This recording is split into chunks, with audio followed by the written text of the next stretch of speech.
বাবা বাবা বাবা, দিচ্ছে দেখো, মনে হচ্ছে এক্ষুনি গিলে খাবে। খুব মজা লাগছে তাই না?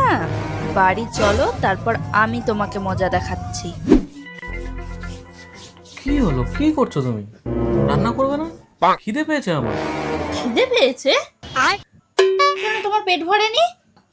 তখন যে মেয়েগুলোকে হা করে দেখছিলে, এভাবে দেখছিলে, মনে হচ্ছিল তো মেয়েগুলোকে গিলে খেয়ে নিয়েছো। তাতেও তোমার পেট ভরেনি? আমি তোমার জন্য রান্না করতে পারবো না। যদি অতই খিদে পেয়ে থাকে, নিজের রান্না নিজে করে খাও। কি করে?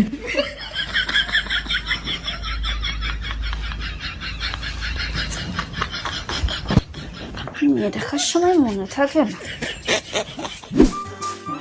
বিছানা হলো? হ্যাঁ, হয়ে যাচ্ছে। দাঁড়াও, এই নাও। যাও গিয়ে বাইরে ঘুমাও। কি করে? তোমাকে আমি আমার সাথে ঘুমাতে দেবো না। যাও গিয়ে তুমি বাইরে ঘুমাও, দরকার পড়লে